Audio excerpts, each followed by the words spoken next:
하나님의 뜻과 주권에 의해서 인류를 죄에서 건지시기 위해 전능하시고 무한하신 분이 친히 육신을 입고 시공간의 제약 속으로 들어와 인류의 모든 죄를 대속하시고 십자가의 고통 속에서 절규와 인간의 한계를 넘어서 완전함을 보이시며 다 이루셨던 하나님께 감사와 찬양과 영광을 드립니다.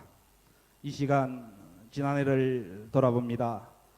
주님께서 십자가에서 흘린 피와 물이 우리를 위해서 주시는 물인데, 우리는 죄악에 포로되어 세상의 물을 먹고 탐욕의 노예가 되어 내 즐거움과 욕구의 나를 채우며 공허와 허무 속에 마음이 돌처럼 굳어져서 나 자신을 알아보지 못하고 그리스도인으로서의 정체성을 버리고 세상과 벗했던 삶을 바라보며 회개와 용서로 결단하여 새해 첫 주일 하나님께 드려지는 예배가 가망 없는 우리의 인생이 복음 앞에 완전히 항복하여 교만과 자만이 거룩으로 드려지는 복된 예배 되게 하여 주시옵소서.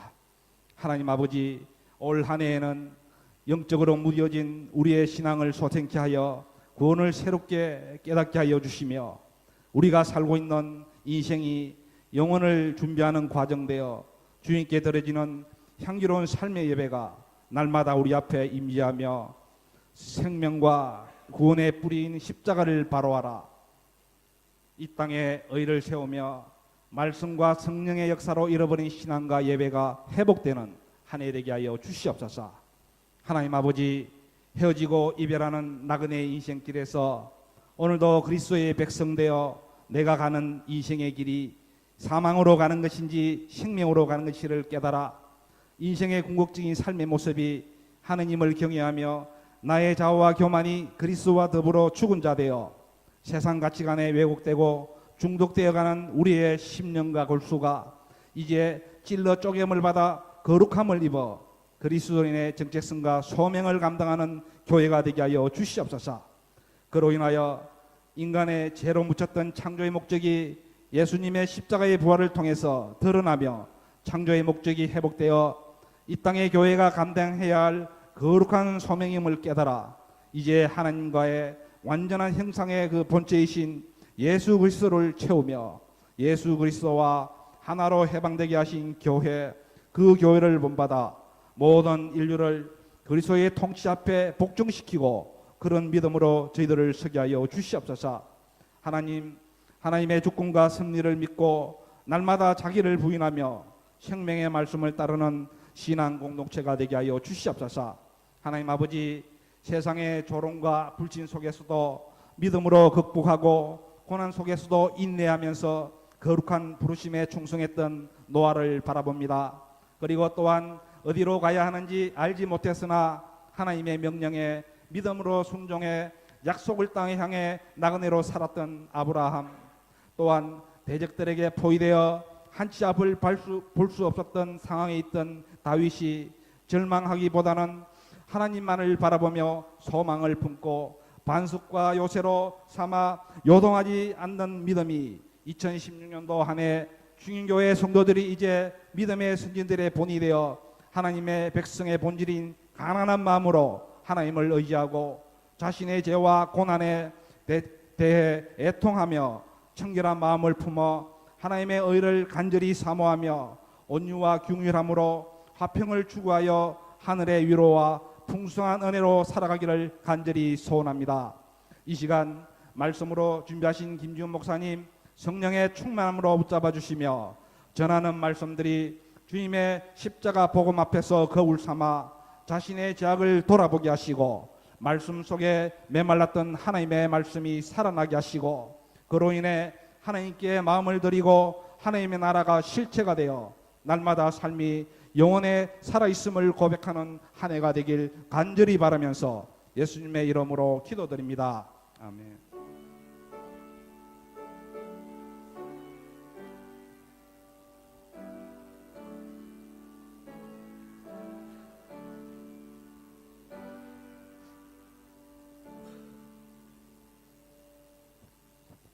성경 말씀 함께 봉독합니다. 요한복음 4장 23절과 24절.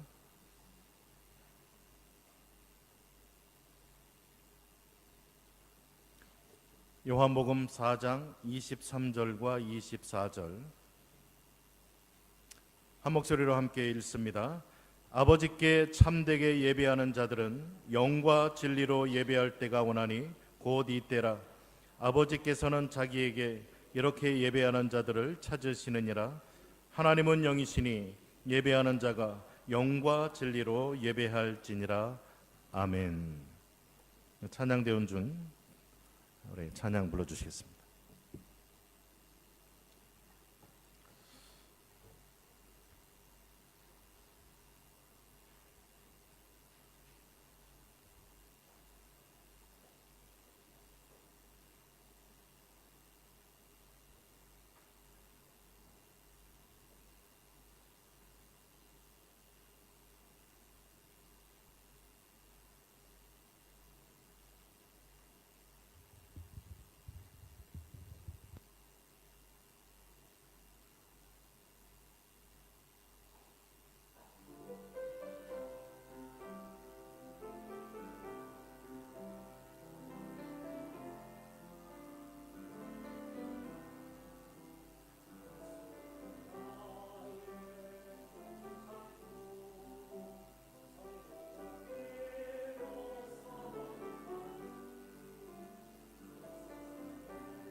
아멘.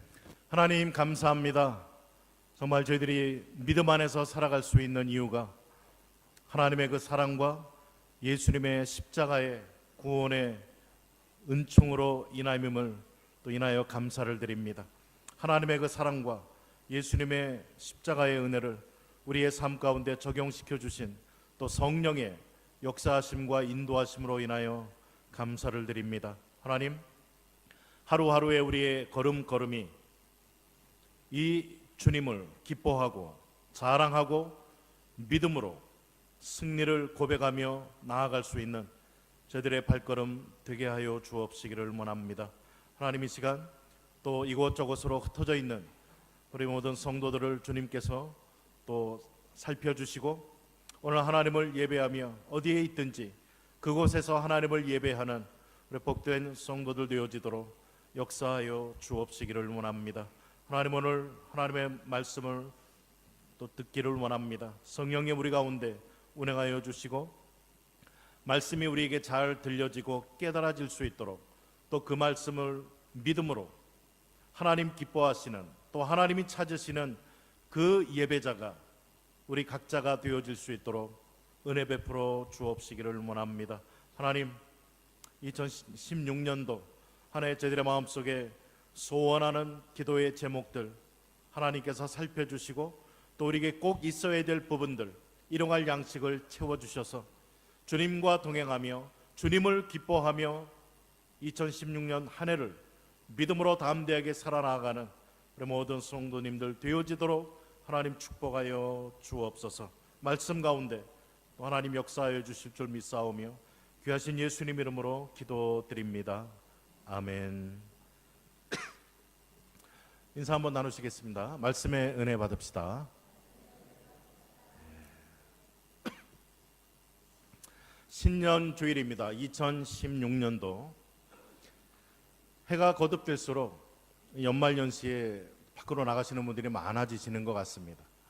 어디에 계시든지 하나님을 예배하는 예배자로 또 예배하고 어찌하든 하나님 앞에 우리가 예배하는 이 예배에 정말 성공자가 되어져야만 되겠습니다. 그래서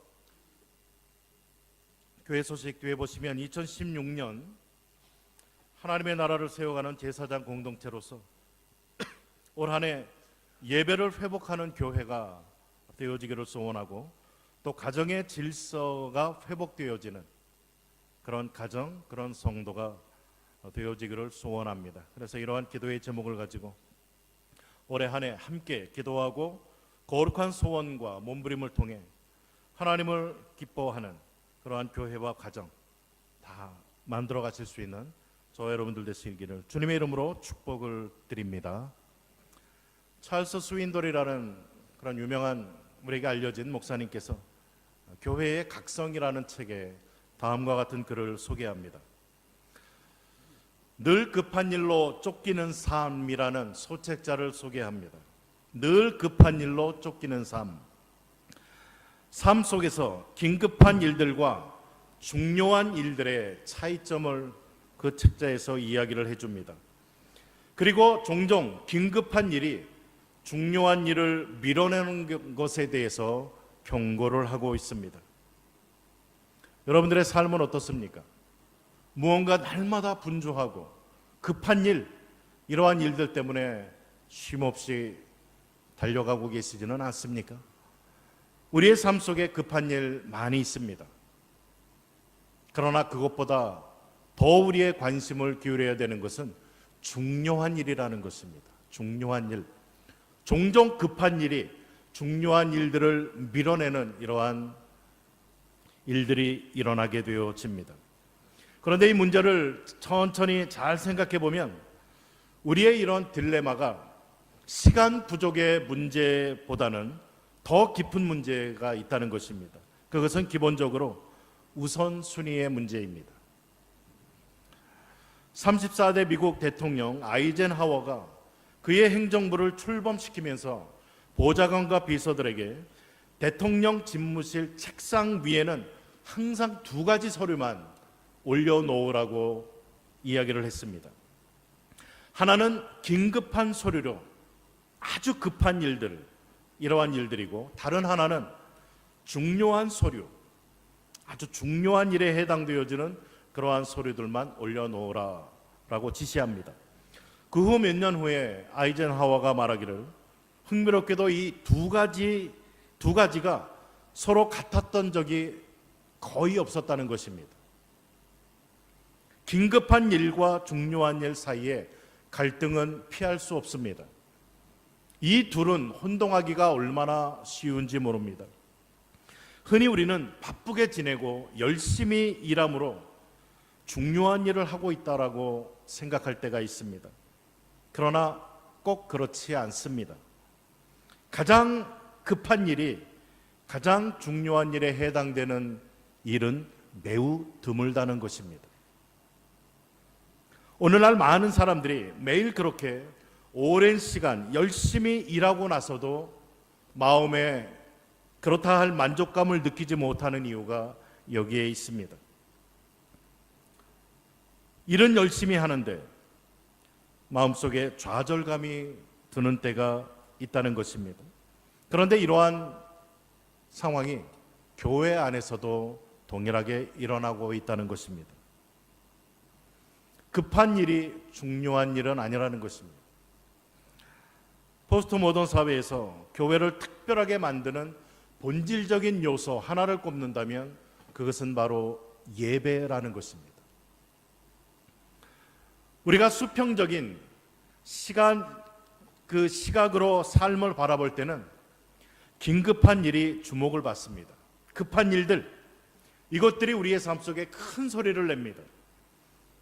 수평적인 이 시각은 인간에 관한 모든 것을 강조합니다. 우리의 시간을 요구하고 우리의 관심을 요구합니다. 하지만 중요한 일은 다릅니다. 그것은 조용하고 깊이가 있습니다. 중요한 일을 다루는 관점은 수직적인 관계라는 것입니다. 그리고 특별히 하나님의 일을 강조합니다. 하나님의 말씀, 하나님의 뜻, 하나님의 계획, 하나님을 믿는 그러한 사람들, 하나님의 길, 하나님이 우리에게 주신 생명, 그 이유, 하나님의 영광, 하나님의 이름, 하나님의 명예, 이러한 것들을 가리킵니다. 그리고 이 모든 중요한 것들, 이것이 하나의 목적으로 향하는데 그것이 바로 하나님을 예배하는 삶이라는 것입니다. 하나님을 예배하는 것. 우리 인생에 믿는 자로서 가장 중요한 일, 이 모든 일들은 한 하나님, 그 하나님을 예배하는 대로 초점이 맞추어져 있다는 것입니다. 그러므로 우리 교회는 긴급한 일보다도 중요한 일, 하나님을 예배하는 이 일에 전심전력을 다해야만 된다는 것입니다. 하나님만을 바라보고 하나님만을 예배하는 이 일만큼은 우리가 양보할 수 없는 원칙으로 삼아야 된다는 것입니다. 그 어떤 일도, 아무리 급한 일도 하나님을 예배하는 이 중요한 일을 밀어버리는 이러한 비극이 있어서는 안 된다는 것입니다. 그 무엇으로도 대체될 수 없는 우선순위에 하나님을 예배하는 삶이 자리 잡아야 되는 것입니다. 예수님은 성경에 보면 예배의 주제에 대해서 여러 번 말씀을 해주셨습니다. 우리가 계속 상고하고 있는 요한복음 4장이 특별히 예배에 대해서 자세하게 우리에게 말씀을 주십니다. 그 대표적인 예가 예수님께서 사마리아 지방을 통과하시면서 사마리아 여인과 말씀을 나누시는 그 내용 가운데에서 우리에게 가르침을 주고 있습니다. 그 당시에 있을 수 없었던 일이 일어난 것입니다. 예수님은 유대인으로서, 또 유대인 남자로서, 랍비로서 인간 이하의 취급을 받던 사마리아 여자와 이야기를 나눈다라는 이 사실은 생각할 수도 없었던 그러한 일. 그러나 예수님께서는 내가 꼭 가야만 되었다라고 말씀하십니다. 그리고 예수님 유대인으로서 사마리아 땅에 있었다는 자체가 유대인들에게는 도무지 이해도 용납도 되어질 수 없는 아주 희한한 사건이었다는 것입니다. 성지를 여행하면 현대 유대인들이 이러한 말을 한다고 합니다. 파티를 하고 싶으면 텔아비브로 가세요. 사업을 하고 싶으면 하이파로 가세요. 예배를 드리고 싶으면 예루살렘으로 가세요 라고 한답니다. 1세기 때처럼 요즘도 유대인들은 예루살렘이 하나님 앞에 예배드리는 장소라고 여기고 있습니다. 하지만 요한복음 4장에서 예수님은 이것이 사실이 아님을 분명히 밝히십니다. 오늘 보면 4장 21절로 22절에 보면 예수께서 가라사대 이르시되 라고 하면서 이 산에서도 말고 예루살렘에도 말고 예루살렘에서도 아니다, 장소가 문제가 아니다 라고 이야기를 해줍니다. 예수님은 예배가 장소의 문제보다는 어떤 사람과의 관계의 문제임을 지적을 해주십니다. 그러면서 그녀에게 시간을 들여서 예배에 대해서 가르쳐 주십니다. 오늘 본문에서 보면 그녀가 가지고 있었던 문제는 그가 어디서 예배를 드려야 하는지 모르는 것이 아니라 자기가 예배드리는 대상과 어떤 관계를 맺고 있느냐라는 점을 지금 지적하고 있다는 것입니다. 장소가 문제가 아닙니다. 시간과 장소가 문제가 아니라 우리가 예배 드리고자 하는 예배의 대상인 하나님과 예배를 드리려고 하는 나와 무슨 관계가 있느냐라는 질문입니다. 예배 드리는 하나님, 그 하나님이 여러분들에게는 어떤 분이십니까? 그분과 어떤 관계를 맺고 살아가고 계십니까? 그 하나님이 도대체 어떤 분이십니까? 우린 이러한 질문을 던져보아야만 될 것입니다.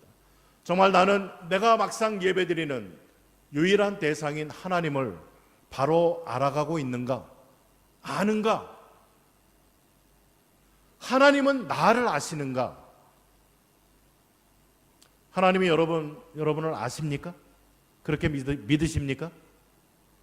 아무 대답도 없으십니까? 네? 여러분은 하나님이 누구신지 아십니까? 알아가고 계시냐고요. 사마리아 여인은 이 관계가 전혀 형성이 되어지지 않았다는 것입니다. 그녀에게는 예배를 예루살렘에서 드리던 그리심산에서 드리던 그것이 문제가 아니다라는 것을 예수님은 말씀해 주십니다. 예배는 살아계신 하나님과의 분명한 관계, 확실한 관계, 의식적인 관계에서부터 시작이 되어지는 것입니다. 예수님은 이 사마리아 여인이 너는 그 같은 관계가 전혀 맺어져 있지 않다라고 말씀을 하십니다. 그러면서 구원은 유대인들에게서부터 난다. 예수님 유대인으로서 예수님을 통해서 구원이 왔다라는 것을 가르쳐 주십니다. 우리가 하나님 앞에 예배를 드리려면 오직 예수 그리스도를 통해서만 하나님 앞에 나아갈 수가 있고 그 이름에 힘입어 그 십자가의 공로에 힘입어 하나님 앞에 나가 하나님의 이름을 부르고 예배드릴 수 있다는 것입니다. 그동안 우리가 계속 불렀던 찬양 예수의 피를 힘입어 주보에 실어놓았습니다. 주의 보호자로 나아갈 때 어떻게 나가야 될까? 나를 구원하신 주의 십자가 그것을 믿으며 가네. 주의 보좌 앞으로 나아갈 때 나 여전히 부족하지만 나를 품으시고 나를 구원해 주신 주님의 그 사랑을 힘입어 주님 앞에 나아갑니다. 자격 없는 내 힘이 아니고 오직 예수 그리스도의 보혈로 십자가의 보혈 완전한 사랑 힘입어 하나님 앞에 나아갑니다. 그 이름 힘입어 하나님을 예배합니다라는 이 찬양의 가사처럼 하나님과의 관계가 우선적으로 체크되어져야 되고 중요하다는 것입니다. 하나님 앞에 예배를 드리는 이러한 사람들은 예수 그리스도를 통해 나아가는데 거기에는 유대인이나 헬라인이나 종이나 자유자나 모든 사람들이 대상으로 다 포함이 되어져 있다는 것입니다. 그 누구도 예수 그리스도의 이름을 힘입지 않고는 하나님 앞에 나올 수도 그 하나님을 예배할 수도 없다는 것입니다. 내가 누구를 믿는가 너무나 중요합니다. 내가 믿는 그분이, 그 하나님이 정말 성경이 계시하고 있는 그 하나님인지, 아니면 내가 바라는 하나님인지, 아니면 세상이 말하는 내가 원하는 그러한 하나님인지, 우리는 내가 믿는 하나님을 돌아보아야만 됩니다. 과연 어떤 하나님을 나는 믿고 있는가? 우리가 하나님에 대해서 알아가는 것은 오직 예수님을 통해서만 하나님을 알아가게 되어집니다. 구원은 오직 예수 그리스도를 통해 믿음으로만 얻습니다. 우리는 예수님 때문에 평안을 이야기할 수 있고, 예수님 때문에 이 인생을 담대하게 살아갈 수 있는 힘과 은혜를 덧입는다는 것입니다. 또 필요하다면 만약 내가 죽는 것이 하나님께 영광이라면 기꺼이 나의 목숨도 내어놓을 수 있는 그러한 자세를 가지고 그러한 각오로 살아갈 수 있다는 것입니다. 오늘 우리가 하나님을 예배할 수 있는 것은 바로 예수님 믿기 때문에 하나님을 예배할 수 있다는 것입니다. 그렇지 않다라면 우리의 예배는 하나님 앞에 결코 상달될 수가 없는 예배가 되고 맙니다. 예수님은 계속해서 사마리아 여인에게 하나님과 올바른 관계를 맺고 있는 구원받은 이 사람들은 어떻게 예배를 드려야 되는지를 말씀해 주고 있습니다.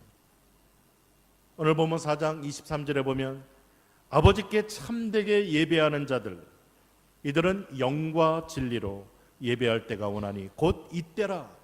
아버지께서는 자기에게 이렇게 예배하는 자들을 찾으시느니라. 하나님이 찾으시는 것이 있다는 거예요. 우리에게서 하나님께서 찾으시는 것이 있다고 이야기를 합니다. 그것이 무엇이냐? 하나님을 예배하는 예배자를 하나님은 찾으신다라고 말씀하고 있습니다. 하나님은 우리의 예배를 찾으십니다. 정말 우리의 온 영을 다해 우리의 마음과 뜻과 정성과 우리의 전인격을 다해서 하나님을 예배하는 그러한 예배를 하나님은 기다리시고 그러한 예배자를 찾고 계신다. 오늘 사마리아 여인을 통해 우리에게 가르쳐주고 있습니다. 예배의 본질은 무엇입니까? 보통 교회에서 예배를 생각할 때 우리는 기도와 찬송을 떠올립니다. 맞습니다. 예배를 뜻하는 히브리어 단어의 원어는 머리 숙여 절하는 행위를 의미합니다. 최상의 최고의 존재 앞에 우리의 머리를 숙이고 우리의 무릎을 꿇고 그분에게 경배하는 이러한 것, 이것을 예배라고 말합니다.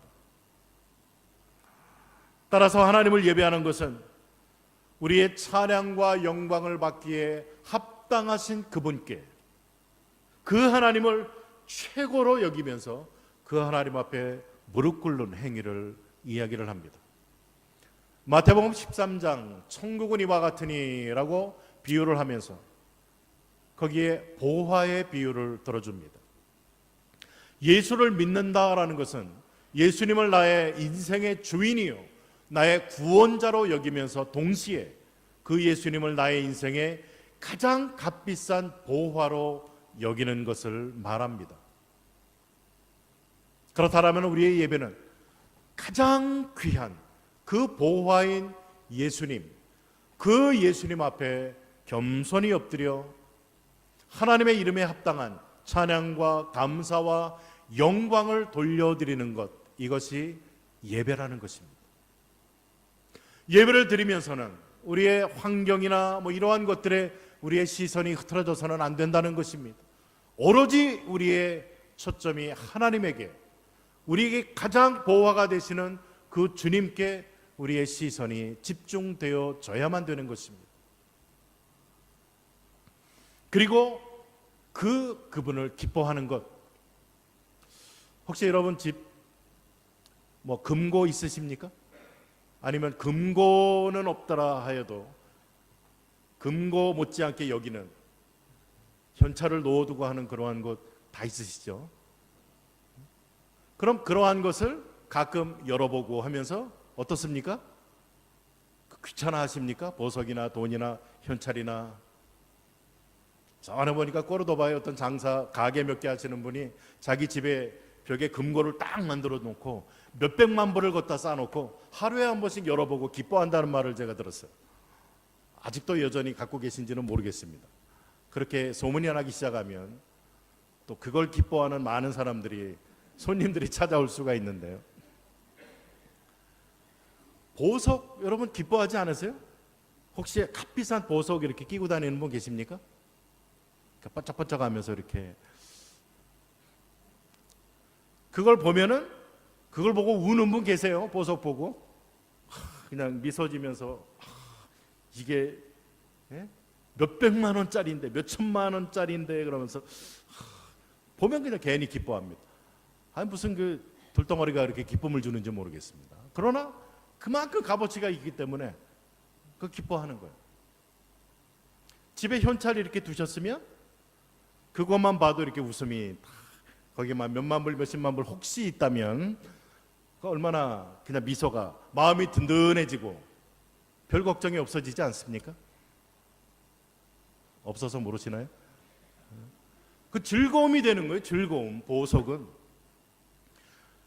정말 예수님이 나의 가장 귀한 보석, 주 예수보다도 귀한 분은 없네, 세상 명예 세상 보화 무엇과도 바꿀 수 없네. 정말 그 찬송이 우리의 마음 중심의 찬양이요 고백이라면 주님 생각만 해도 미소가 이렇게 지어져야 된다는 거예요. 특히 그 주님 앞에 나와 엎드려 주님을 바라보며 예배하는 이 자리에 우리는 그냥 생각만 해도 마음의 기쁨, 즐거움, 감사, 만족, 담대함, 2016년 한 해를, 아무도 살아보지 않은 한 해 어떤 일이 일어날지 예측 불허의 이 한 해를 살아가지만 우리 마음속에 담대함을 가지고 살아갈 수가 있다는 것입니다. 하나님을 예배할 때 우리의 얼굴이 기뻐야 돼요. 기뻐야 돼요. 거울 보고 좀 연습하셔야 됩니다. 제가 종종 말씀드리는데요, 거울 보면은 거기 웃기게 생긴 사람이 보일 거예요. 근데 보고 웃는 연습을 하셔야 돼요. 나는 원래 그래, 뭐 그런 사람 없어요. 생긴 대로 놔도 그런 사람 없습니다. 그렇게 생겼을지라도 우리가 정말 그 보화를, 예수님을 보화로 여긴다면 우리의 모습은 자연스럽게 달라질 수밖에 없다는 거예요.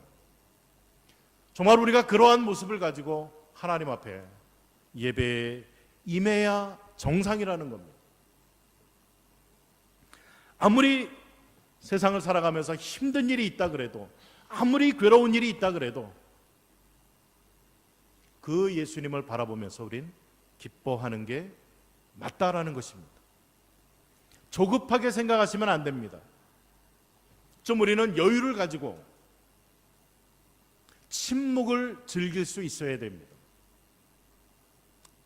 요즘 세상은 얼마나 빨리 급하게 돌아가는지 몰라요. 그래서 우리의 조바심, 뭔가 빨리빨리 되지 않으면 우리는 불안해합니다.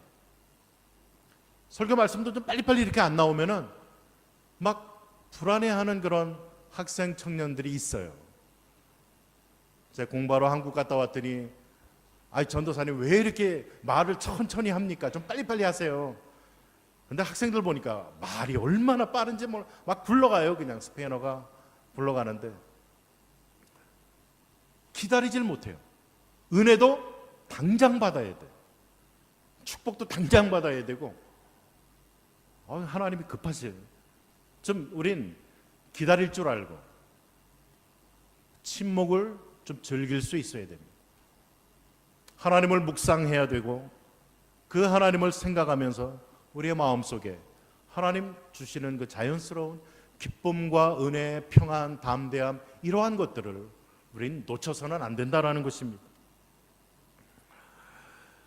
예배는 그것을 받으실 만한 유일한 분, 그 하나님에게 우리의 모든 관심을 집중하고 쏟아붓는 것을 말합니다.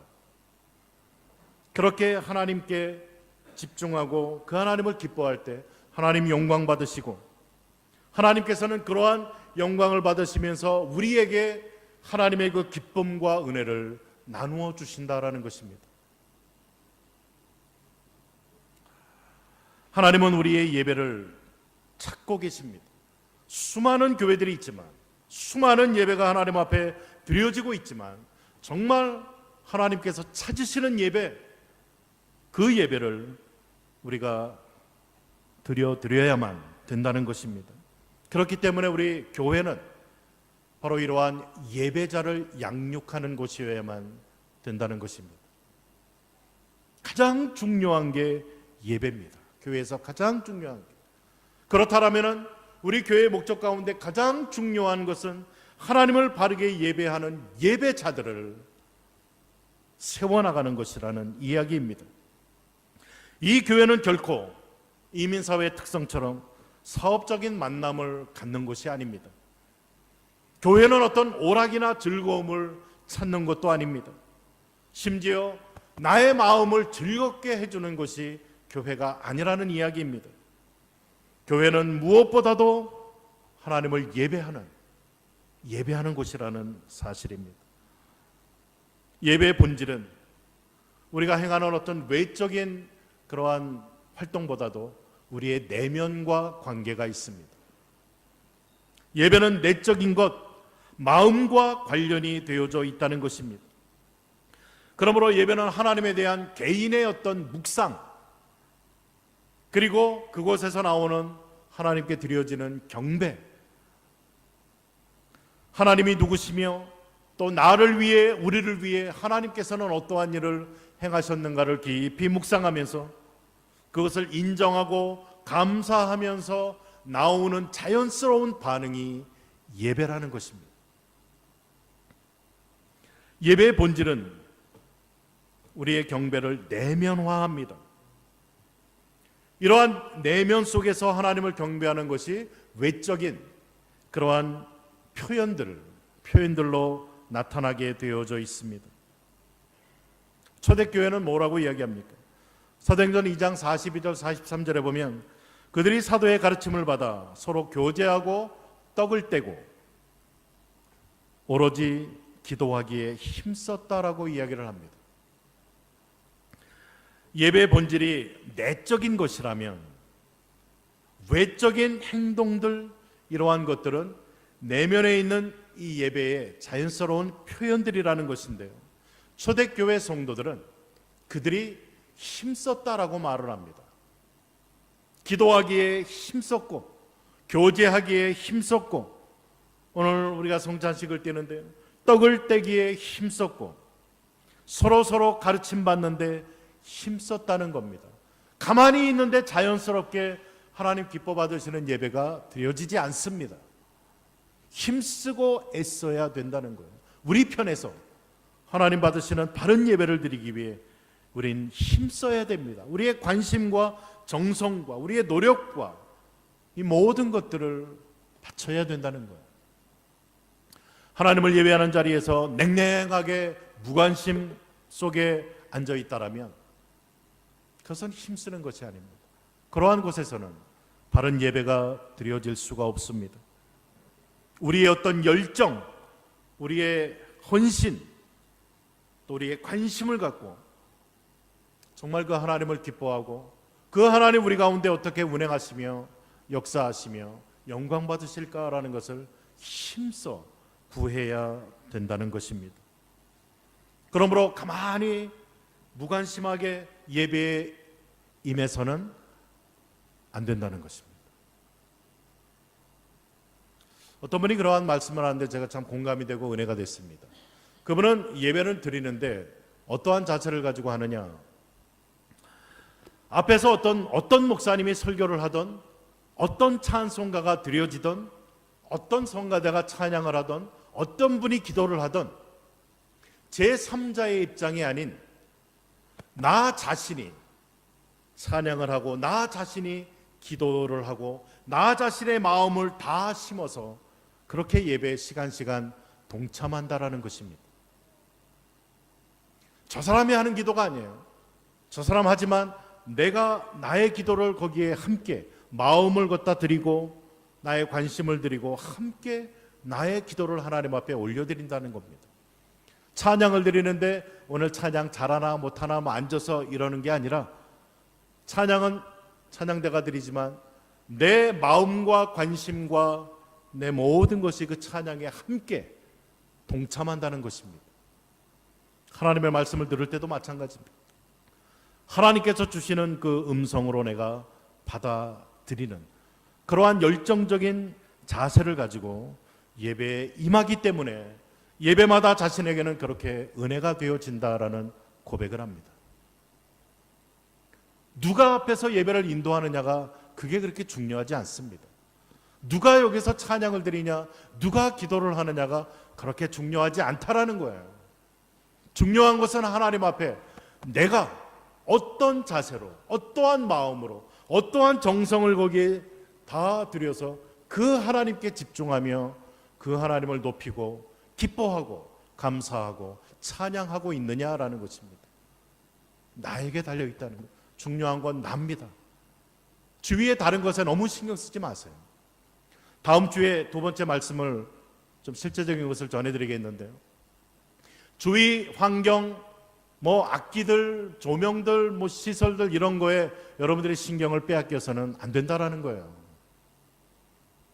만약에 여러분들이 하나님을 예배하는데 나의 시선을 자꾸 흐트러뜨리고 무너뜨린다면 그러한 것들은 우리는 과감하게 없앨 수 있어야 됩니다. 중요한 것은 하나님께 집중하는 것이기 때문에 그렇다는 거예요. 우리의 예배를 받으시고 평가할 분은 하나님 한 분밖에 없습니다. 그 하나님 앞에 납니다. 어떠한 관계 속에서, 어떠한 자세로 내가 그 하나님을 예배했는가, 우리 나 자신을 항상 돌아보아야만 되는 것입니다. 설교 말씀을 들을 때도 수동적으로 듣는 것이 아니라 적극적으로 집중해서 하나님 오늘 나에게 어떠한 말씀을 전해주시나 질문을 던지면서 들으셔야 됩니다. 온 마음을 다해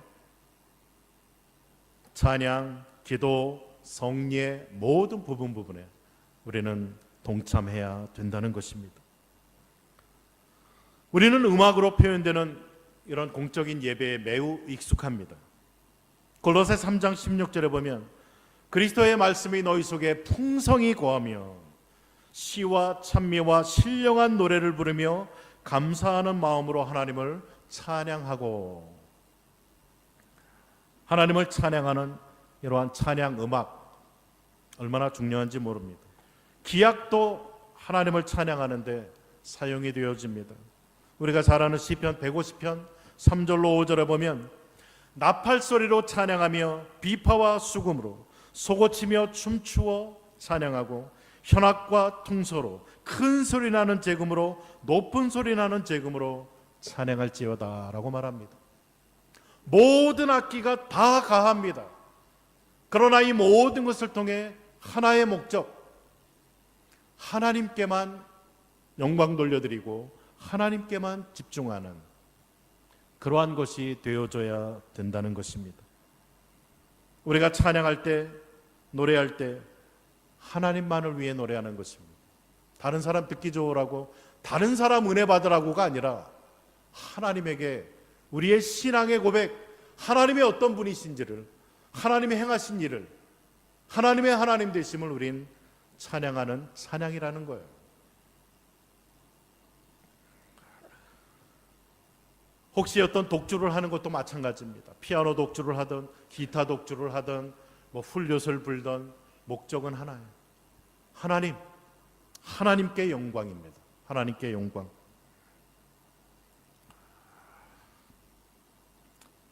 우리가 부르는 찬양은 강단에서 진짜 중요한 것 앞서서 하는 어떤 준비 활동이 아니라는 것입니다. 예배를 시작할 때 잠깐 하는 그러한 것이 아닙니다. 뭐 워밍업을 하는 그런 게 아니라는 거예요. 설교자가 나오기 전까지 시간을 때우는 그러한 것 결코 아닙니다. 찬양은 예배의 중요한 부분입니다. 하나님은 우리의 공동 예배가 하나님을 향한 또 하나님을 위한 하나의 목소리가 되기를 원하신다는 것입니다. 오늘 2016년 신년 주일로 하나님을 예배합니다. 2016년이 한 해 동안 우리가 예배에 대해서 깊이 배우고 또 예배에 대한 말씀들도 듣고 또 그 말씀대로 성경이 우리에게 이야기하는 대로 우리가 예배를 하나님 앞에 드려가는 교회가 되어지기를 소원합니다. 필요하다면 전통적인 순서도 얼마든지 바꿀 수 있습니다. 필요하다면 찬양이 2번, 3번 반복될 수도 있고 설교가 길어질 수도 있고 짧아질 수도 있고 순서가 그렇게 중요하지 않습니다. 정말 예배의 본질을 우리가 찾아서 예배가 회복되어지는 그러한 교회, 예배를 통해서 우리가 하나님께 영광을 돌려드릴 때 하나님이 무슨 이기적인 분이 되어서 너희들은 내가 구원해 놓고 창조했으니까 나 높여, 그런 분 아니라는 거예요. 하나님께서 우리의 바른 예배를 또 예배자를 찾으시는 이유는 그러한 예배를 드리는 우리가 하나님의 그 영광과 은혜와 기쁨과 그 하나님의 하나님 되심을 함께 맛보고 경험하고 기뻐하는 자가 되게 하기 위해서 하나님께서는 우리에게 바른 예배를 요구하신다는 사실입니다. 하나님을 바로 예배할 때 우리의 마음속에 하나님 주시는 기쁨이 흘러 넘치게 되고 그 은혜가 또 그 능력과 그 믿음으로 우리는 승리하는 신앙의 삶을 살아갈 수 있는 자가 된다는 것입니다. 올 2016년 한 해 정말 우리 모든 중연의 성도님들 예배가 회복되면서 예배 가운데 정말 역사하시는 하나님의 놀라운 은혜들을 경험하시고 또 그 하나님을 기뻐하시고 그 하나님을 맛보아 가시는 그러한 은혜 함께 누려가실 수 있기를 주님의 이름으로 축복을 드립니다. 이 시간 한번 2, 3분 동안 하나님 2016년 한 해 정말 하나님이 찾으시는 예배자 제가 되기를 원합니다. 우리 교회가 하나님을 바르게 예배하는 예배의 회복의 놀라운 은혜 누리게 하옵소서. 그런 나 개인 또 우리 가정 또한 되게 하옵소서. 우리 3분 동안 합심해서 하나님 앞에 기도하겠습니다. 사랑의 하나님 감사드립니다. 저희들에게 하나님을 예배할 수 있는 그러한 예배자로 또 세워가시기를 원하시는 하나님, 우리가 요한복음 4장을 통해서 주님 가르쳐 주시는 예배의 본질에 대해서 함께 말씀을 상고하며 하나님을 바르게 예배하는 자가 되어지기를 소원합니다. 하나님, 우리의 예배를 받으시기에 너무나 합당하신 그 하나님 앞에 우리의 마음과 뜻과 정성을 다하여 그 하나님을 찬양하며 높이는 저희들 되게 하옵소서. 성경이 계시하시는 하나님에 대해 저희들이 바로 알아가게 하시고 바로 배워가게 하시고 그 하나님의 이름에 합당한 영광과 그 찬양을 주 앞에 올려드리는 저희들 되게 해 주옵시기를 원합니다. 우리 중요한 믿음의 공동체를 하나님 축복하여 주시고 예배가 회복되어져서 그 안에서 누리는 진정한 하나님의 그 은혜와 기쁨을 맛보며 하나님을 기뻐하는 저희들의 믿음의 삶 되어질 수 있도록 역사하여 주옵소서. 하나님, 우리 온 교회가 또 모든 성도가 하나님 이러한 하나님 찾으시는 예배자 되어지기를 원합니다. 하나님, 우리 가운데에서 영광 받아주시고 주님 홀로 높임 받아주시며 하나님의 그 한없는 은혜들을 또 맛보아 알아가는 저희들, 그 이름을 높이며 자랑하며 간증하는 저희들 되게 하여 주옵소서. 하나님 감사드립니다. 주의 이름을 찬양합니다.